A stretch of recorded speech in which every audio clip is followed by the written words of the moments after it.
Guitar player wanted with flash and balls. That was the ad we placed in the Village Voice. And when we opened the door to our rehearsal space on the appointed day in December 1972, we had a lot of takers, more than 30. After a long and mostly fruitless freak show, a guy walked in wearing one red sneaker and one orange sneaker. He was about my age and kind of goofy and pigeon-toed. He was also a total oddball. He moved in a rubbery way and barely spoke. He shrugged his shoulders a lot. And after practicing with him for about a month, we were ready to make our live debut. We booked ourselves 3 consecutive nights at a place on Queens Boulevard that had just changed its name from Popcorn to Coventry. On the morning of the show, I took the subway to Long Island City. There, I rented a van at Public Service Rentals. It was the cheapest place to get trucks. Then I drove into 23rd Street, where later in the day we loaded our gear from the rehearsal space. Ace turned up late and refused to carry anything, not one thing. When we arrived at the club and parked out back, Ace did the same thing. He sat in the back of the van and didn't carry anything. Then as we were unloading it, Ace pulled out his penis totally out of the blue and said, "This is my dick without a hard-on." Huh? I didn't know what was up with Ace and Peter and their dick-size obsessions.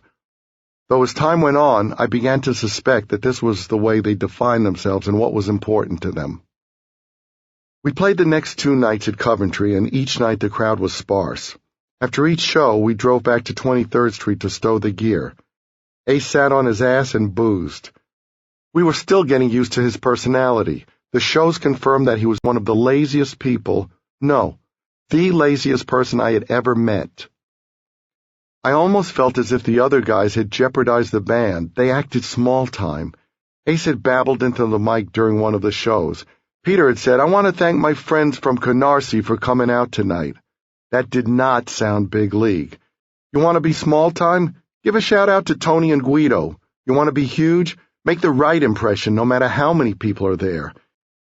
It was eye-opening to watch the other guys come up with concepts that suited their personalities.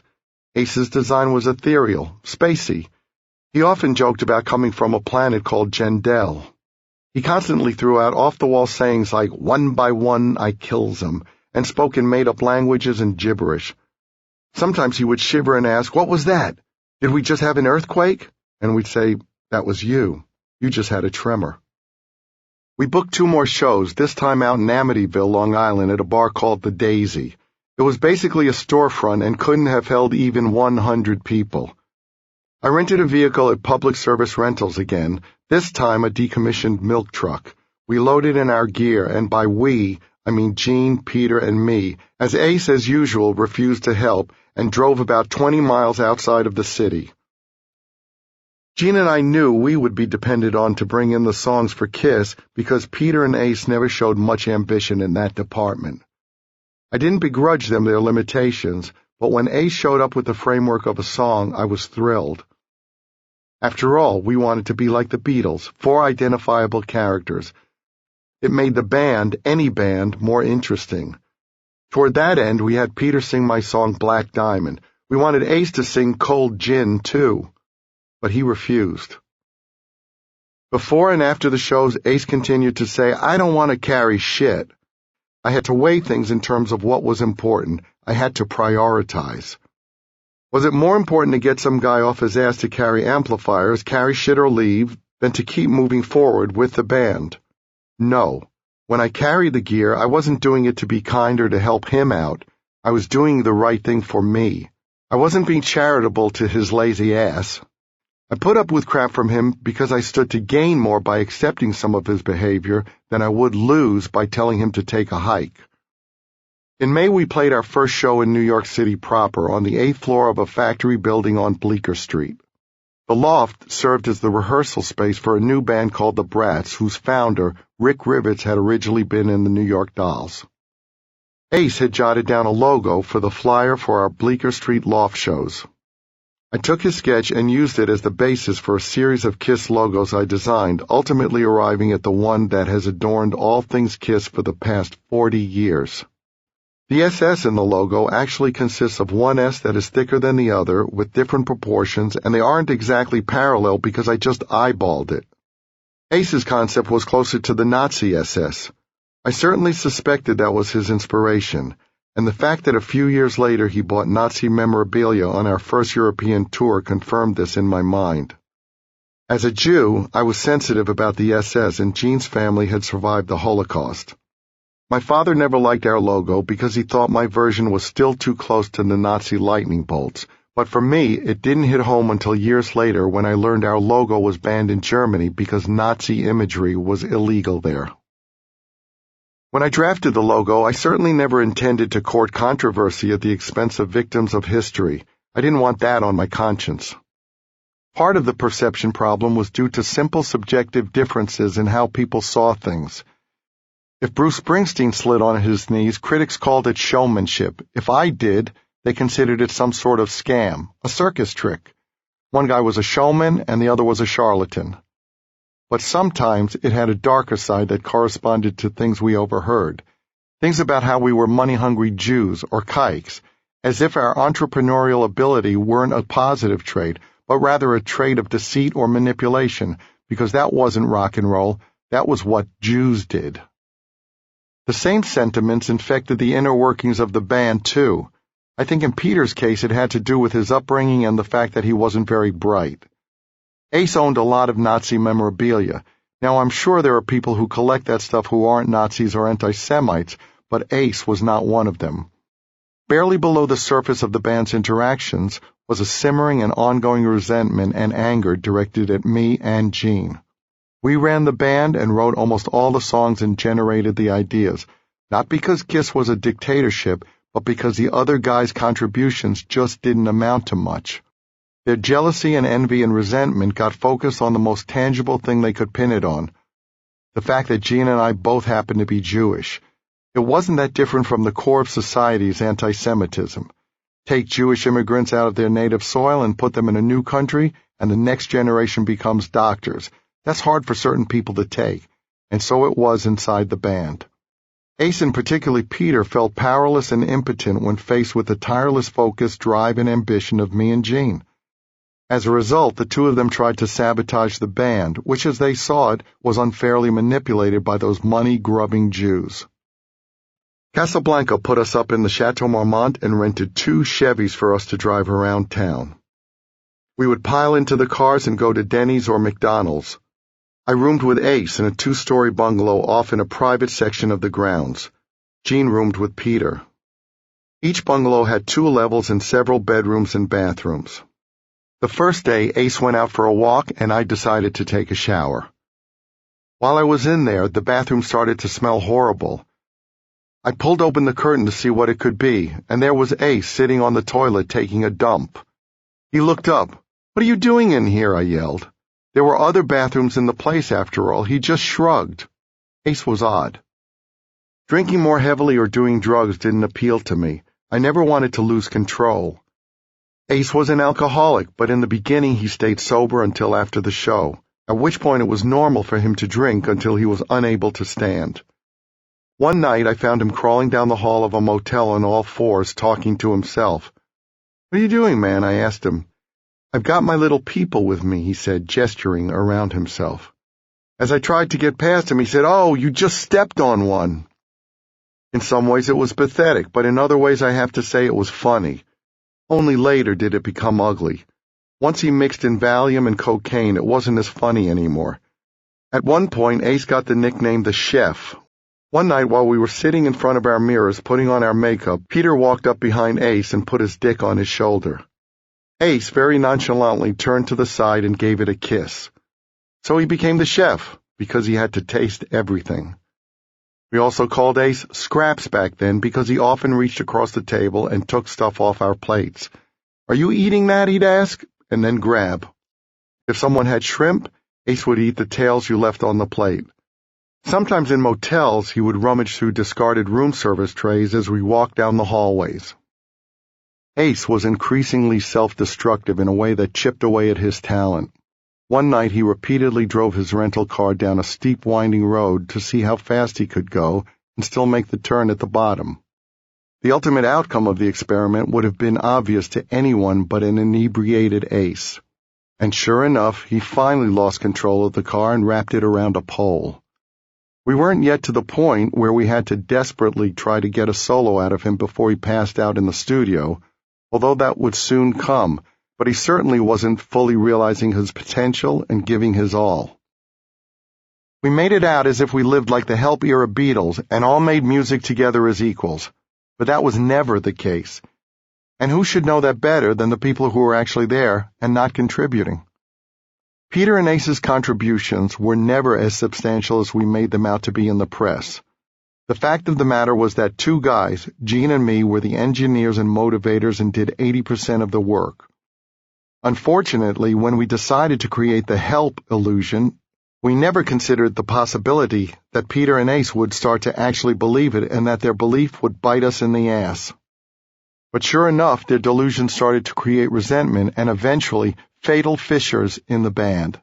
Those fissures first started opening during Destroyer, as Peter struggled to record a song that was ostensibly his own, and we began to have to work around Ace, who spent much of the recording process with his priorities far from where they belonged. He sometimes played his parts with his rings and chains scraping against the fretboard and pickups and then wanted to quit for the day and take off. When I would ask him to remove the jewelry and do another take because of all the noise, he would say, "Hey, that's rock and roll. No, Ace, that's shit." His alcohol abuse is well documented, but Ace also didn't hesitate to just up and leave the studio to go play cards with friends. I could not wrap my head around that at all, leaving the job to get loaded and play cards even if it meant having another guitar player handle his parts. Making music was my dream, and skipping out on that process was something I couldn't fathom. Not long after that, in May 1976, we jetted off to England for a 2-month European tour. The people who ran things were very stodgy. Merchants took perverse pride in the fact that you couldn't get dry cleaning back for a week. There was no air conditioning, and if you pleaded, they might begrudgingly put one lone ice cube in a drink for you. Ace bought knives all along the European tour, and on the way home, he taped a bunch of them to the inside of his Marshall cabinets to sneak them into the country. It pissed me off. If they were found, all our gear would be impounded. But it was par for the course for Ace. Once on a domestic flight, our tour manager's bags had been searched and a stolen hotel phone was found. The tour manager hadn't put it in there. Ace also stashed drugs in the bags or pockets of crew members without their knowledge, so he wasn't on the hook if they were found. Ace was all about Ace, regardless of the cost to anyone else. We'd begun to call Ace Baby Elvis because he was developing such a paunch. He ate a lot of potato salad, and in general, he ate with his mouth open. He said it aerated the food. It was like watching a cement mixer.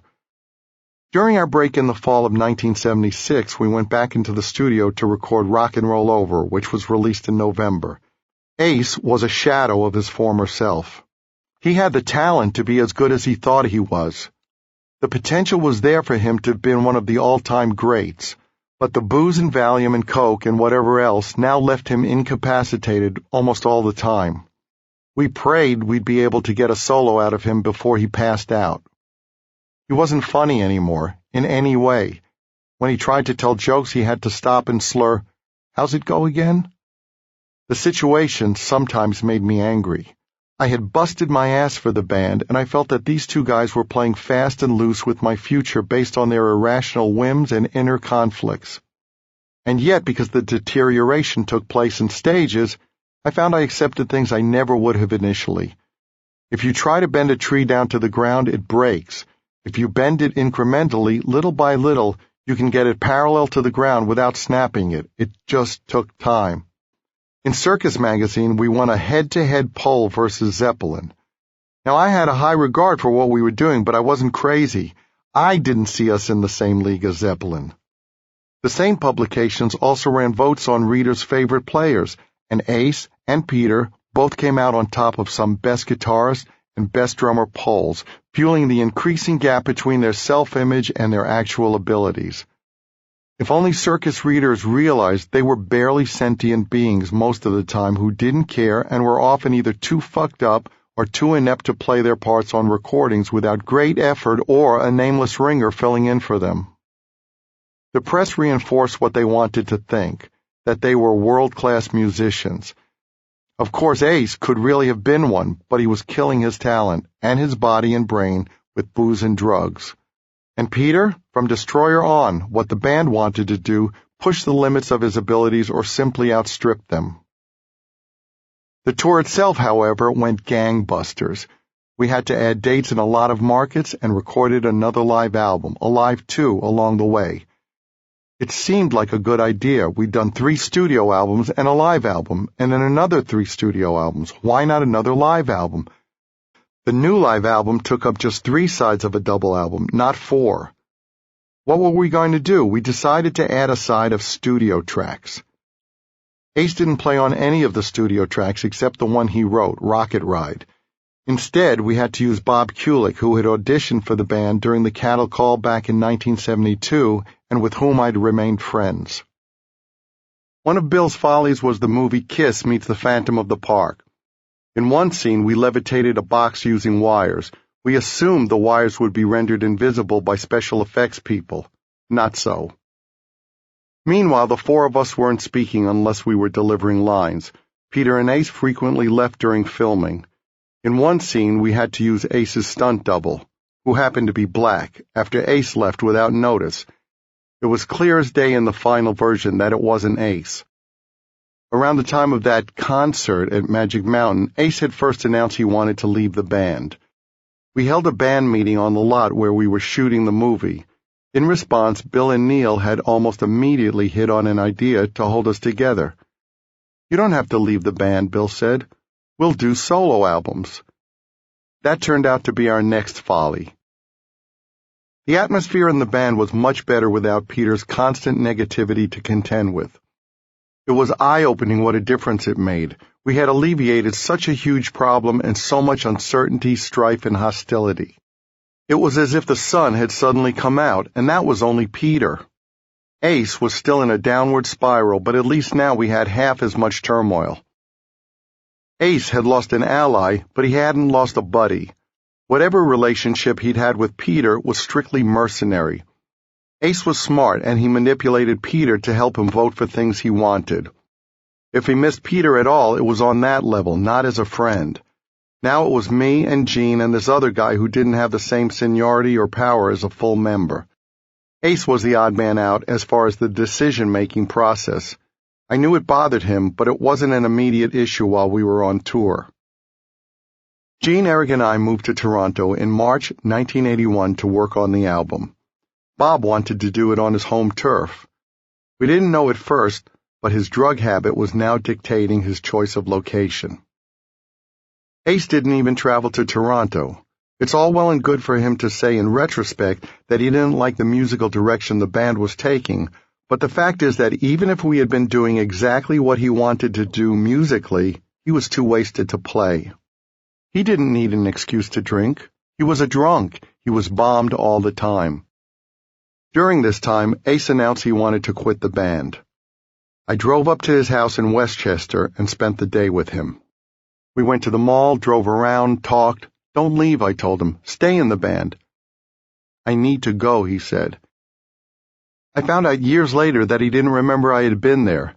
Many pages of Ace's past are now blank. That's how blasted he was. He was living in a constant state of blackout. Bill worked out a deal to let Ace leave, but have him make promotional appearances for the next album, which we planned to make in Los Angeles. In some ways, I was glad Ace finally left. We couldn't go anywhere with him the way he was. Everybody around the band seemed to be suffering from the same disease. It's one thing to be useless, it's another to be a detriment. Kiss shot a video for I Love It Loud with Ace. Then he went with us to Europe for some lip-synced promotional appearances at the time of the release of Creatures of the Night. He was very fragile, and in Europe he said to me, "I'm on the verge of a nervous breakdown. I can't do this anymore." When we flew back to the States, that was it. Ace was gone for good. I had seen Peter and Ace only rarely since the early 1980s. I had heard secondhand stories about how much Peter's playing had deteriorated, how his various bands weren't very good, but there was an exciting and surreal sense of nostalgia in the room when they entered. Tommy Thayer had once revealed a perception of the original lineup that he probably shared with a lot of outsiders. I always thought Ace and Peter were the rock and roll guys, he had said, and you and Gene were the business guys. I had laughed then, and I laughed inside now as they walked into the room. It was true that Ace liked to portray himself as some sort of American Keith Richards, but I knew Tommy was in for a rude awakening. Gene and I had never stopped playing our instruments since the inception of the band. I'd become a much more proficient guitar player after 15 years of working at it constantly. Ace hadn't played nearly as much, and Peter hardly at all. When they had played, nobody was there to tell them when it wasn't good enough. The studio where we did the MTV Unplugged taping was beautifully staged and lit. We had wax figures of us in makeup, swag from the conventions, set up behind us. Ace kept gabbing on and on into the microphone, which was distracting and clearly about trying to reclaim more of the spotlight. That got fixed when the show and album were mixed. Almost as soon as it aired, speculation about a full-on reunion started to brew. To me, there seemed to be sufficient good feelings to explore the possibility. In fact, I saw it as a logical next step.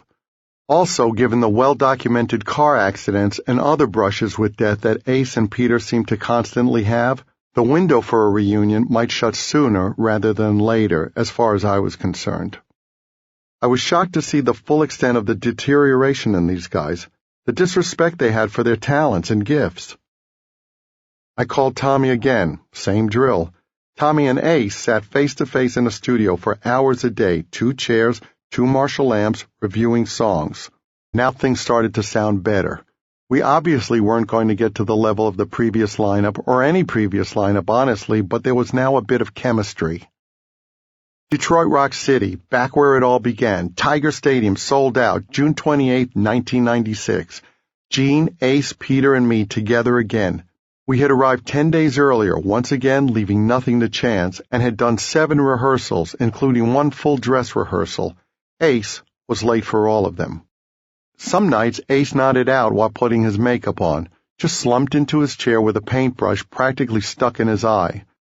His use of a variety of illegal drugs was again out of control. He would go through all kinds of contortions. He even managed to get a superficial gun wound in Dallas, and then demand prescriptions for more drugs.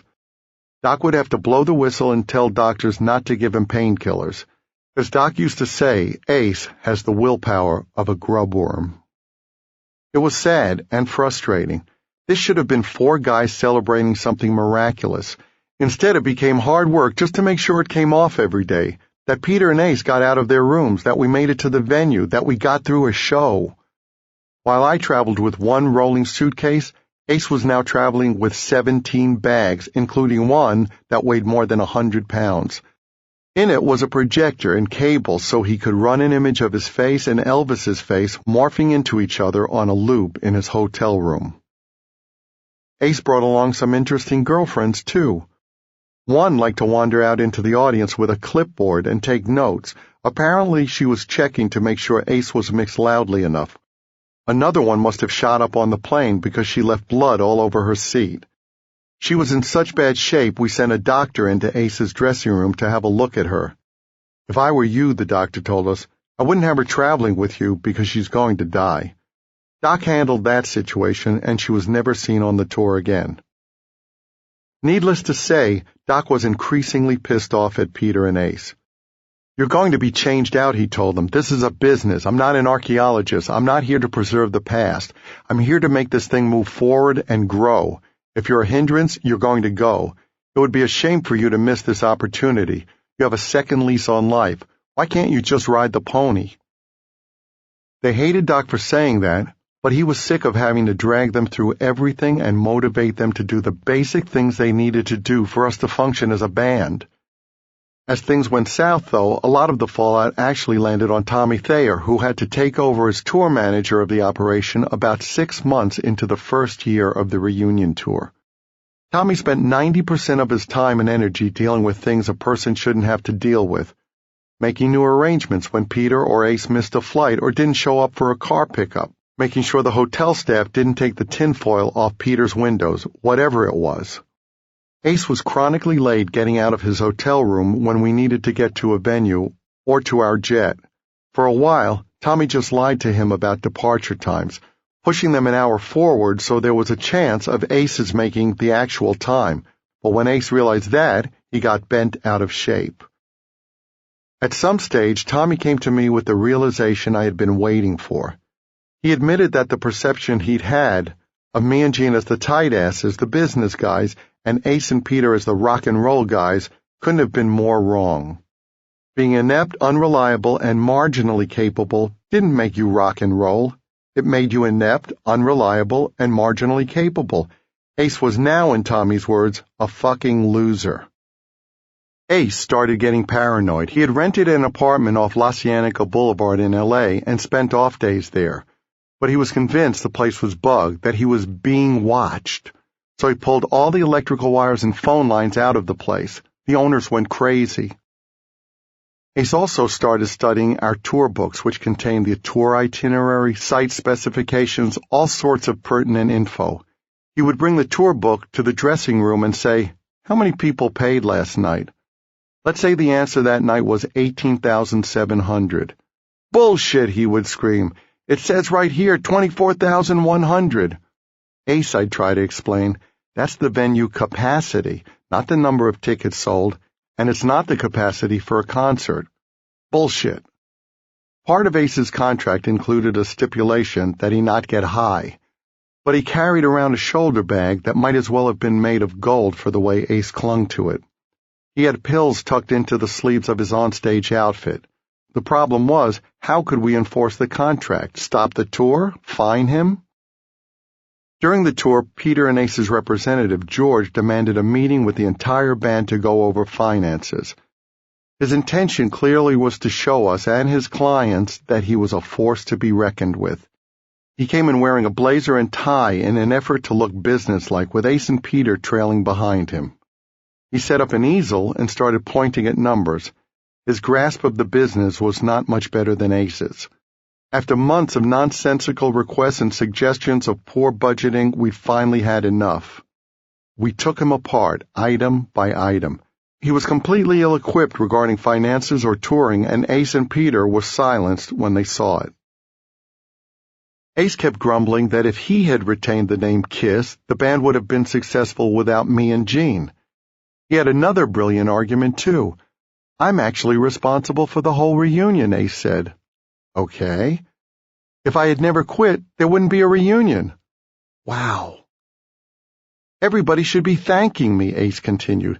"This tour only happened because I quit." I didn't know how to respond to that kind of logic. Doc suggested we just get rid of Peter and Ace.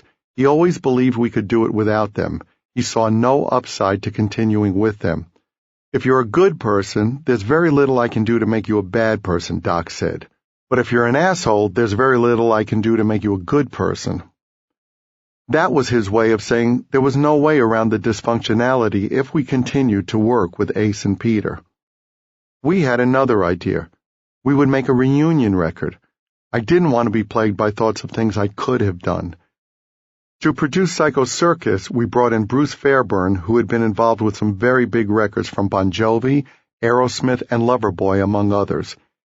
Making the album was a disaster all around. Peter and Ace didn't show up. I don't think Bruce would have used Peter anyway, since he couldn't play much beyond the dog tricks Tommy had taught him to get through the reunion set list. Instead of working with Ace and Peter, we spent all our time talking to their attorneys. I wish their attorneys could have played on the album. It would have been cheaper. As the Psycho Circus tour went on, it was clear to Doc, Gene, and me that we couldn't continue. Ace wanted out to work on his fabled solo album, the one he had been working on since the 1980s. Musically, we were regressing. At times, Ace played songs in the wrong key without even realizing it.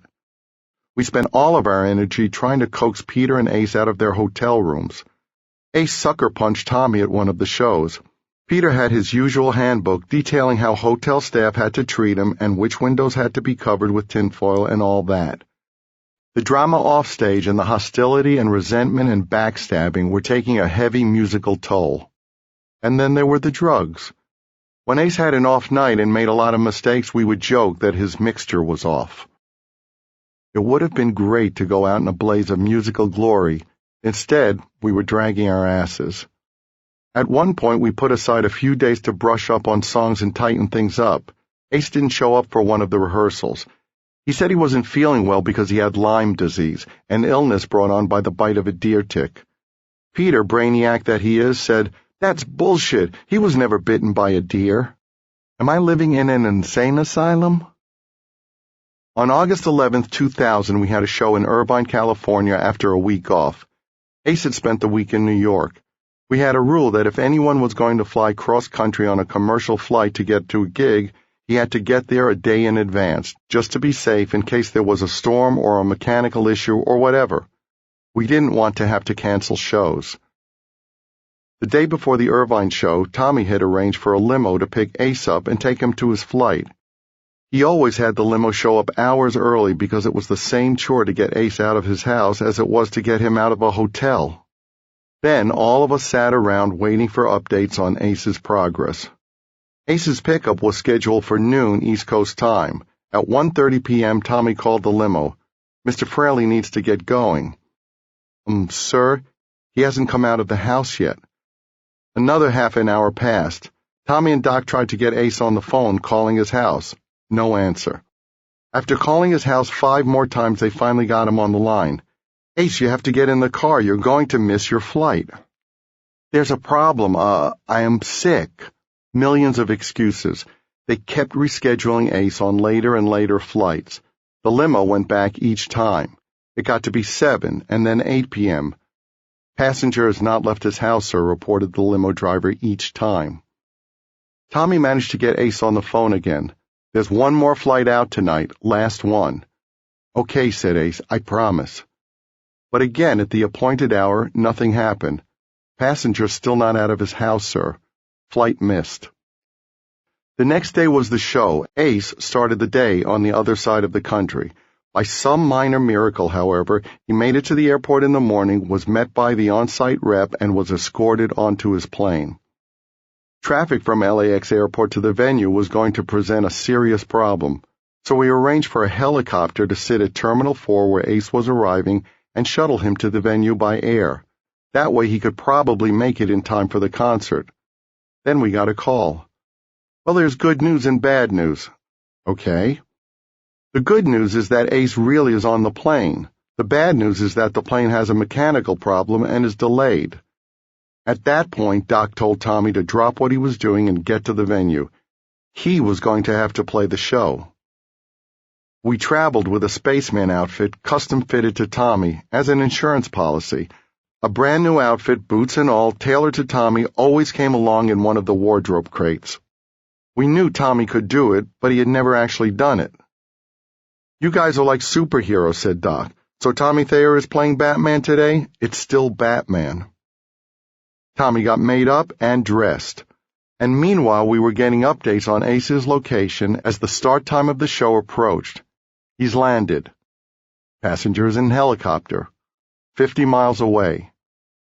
Ace walked into the dressing room about 20 minutes before the show was scheduled to start. He looked at Tommy, fully dressed and made up, with his guitar on, ready to go, and just said, "Oh, hey, Tommy, how you doing?" We delayed the show an hour, Ace got into his makeup, and we played the concert. The fact that we traveled with a costume for Tommy didn't seem to faze Ace. He thought it was a ploy, something between a joke and an empty threat.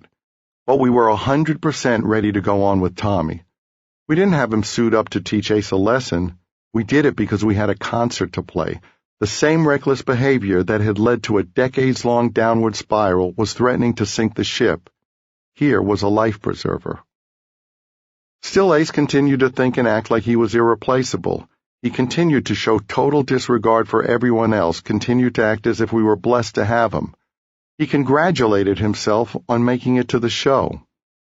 "This will not do," Doc said to me and Jean. "These guys are just terrible. I run a management company, not the Red Cross. They don't send me into destroyed countries to rebuild things. I don't save people. You have to make changes." But still, Jean and I clung to the idea of the 4 of us being together. "You've already given it 3 more years than I would have," said Doc. With Eric back in the band, Ace actually started socializing with all of us again. He liked Eric on all levels and loved playing with him. We had band dinners again and hung out together in Japan and Australia, where we added additional concerts into April 2001. The vibe was great until the last show in Australia on April 13th. Ace had a rough show that night, and in some ways he was never the same again. The plan was to say farewell in Europe after that, but we had trouble pinning Ace down. He would say yes and then change his mind. Eventually he dropped completely out of sight. Nobody could get a hold of him, not even his lawyer. Finally he showed up for a meeting to discuss another proposed European farewell, and he was shockingly thin. Over the years he'd had a tendency to blow up and then get skinny again, careening back and forth depending on what he was ingesting at the time. But now he looked like he was going to die, and it was obvious that he was out of it. "My God, Ace, how'd you get so thin?" "Yoga," he slurred. The shows never got booked. In February 2002, we were scheduled to play Rock and Roll All Night for the closing ceremony of the Winter Olympics in Salt Lake City. The Sunday broadcast was supposed to attract something like 1 billion viewers, so even though it was a lip-sync job, we wanted to rehearse it beforehand on Friday and Saturday. Gene, Eric, and I all arrived as planned on Friday, rehearsed that day, and rehearsed twice again on Saturday. Ace was still a no-show on Saturday, so we had to call Tommy, who was on vacation with his family in Hawaii. Poor Tommy had to fly in and stand by to fill in, since there was no way to know whether Ace would turn up in time. In the end, Ace did appear at the last minute on Sunday and perform the song with us. He was severely testing my low tolerance for drama. We'd also been asked to do a private gig in Jamaica about 2 weeks after the Olympics debacle. A Russian oligarch offered us $1 million to play for about 300 people at his 30th birthday party. Ace wouldn't do it. He was so paranoid by that stage that he thought the whole thing was a dastardly plot to get him out of the country so Gene, Doc, and I could have him assassinated. That way we could replace him and not have a problem. Replacing him was easier than all that. If Ace didn't want to go, Tommy could do it. End of story. Again, this was no mystery. Tommy had his own costume already, which was no secret to Ace. Tommy knew every song the band had ever recorded. I had no doubts about Tommy. We wouldn't have had him suit up all those times if we weren't confident in him. Without demeaning the role of actually being in the band, Tommy just shifted from one position to another. He was already part of the family, and now he took a step to the right, from being next to the band to being in the band. He was more equipped for the task than Ace ever was. All of a sudden I wondered what we were really saying farewell to. Maybe the farewell tour was better envisioned as a farewell to those two guys. A farewell to compromising ourselves musically. A farewell to drama. The idea of throwing it all away because of a pair of jerks who never valued the band suddenly seemed crazy. We had existed without them before. Now, because those two had come back into the fold, I was going to let them have their way by causing the demise of Kiss? Why stop now? Tommy had been a great tour manager, not because he was destined to be a great tour manager, but because he gave himself totally to anything he did. And when he officially joined the band as the new lead guitarist, it wasn't that we took our tour manager and dressed him up in a spaceman outfit. Tommy wasn't a doppelganger or a substitute. He was the next step and had proved that he deserved to be in the band and that he enhanced it musically. I could never go back to the drama, the lowered standards, the disrespect for the craft. It would be whoring myself. It was amazing to have people in the band whose mentality was, what can I do to make the band bigger? Instead of, what can I do to make myself bigger? But if you make the latter your priority, it doesn't work. With Ace and Peter, that's the way it was. With Tommy and Eric, there was a work ethic. And it started with taking pride in what they did individually and what we did as a team. People occasionally dismissed Eric and Tommy as imposters, but when I stood on stage with them, I had the opposite impression. If anyone had been imposters, it was Peter and Ace during the reunion tours. Whatever ability those guys may once have had was long gone, or rather, long discarded. They were a distortion of anything they had ever been. With apologies to anyone who doesn't want to hear it, Ace and Peter simply couldn't play their instruments by the end, and they didn't care, which in my mind was perhaps an even bigger sin. The idea that we would stop using any of the 4 iconic images was as ridiculous as the idea that we would stop playing any of the songs. Interestingly, years before, when we decided to try to buy the rights to the Catman and Spaceman images, Peter and Ace dealt their characters away as if they had no value. To them, they were mere bargaining chips. The fact that they so readily relinquished them showed me how little they cared about them. I was glad that those guys couldn't start turning up at Halloween conventions signing autographs in tattered Kiss outfits and makeup. I valued the images and wanted to protect them. As we hit the road to celebrate Monster, one of my favorite parts of the tour quickly became the meet and greet before each show when we played an unplugged show without makeup in the afternoon for a small group of fans who had bought special VIP packages. We couldn't possibly have done the meet and greets with Ace and Peter. For one thing, they wouldn't have shown up. For another, they didn't know enough songs to do what's most fun about these gatherings, letting the fans make requests and then hashing out the songs on the spot, sometimes after not having played them for decades. The band is so comfortable now and capable. Admittedly, the VIP packages aren't cheap, but people actually thank us after the meet and greets. That, to me, is the ultimate testament to what we're doing. If someone pays you and then thanks you, you've done a good job.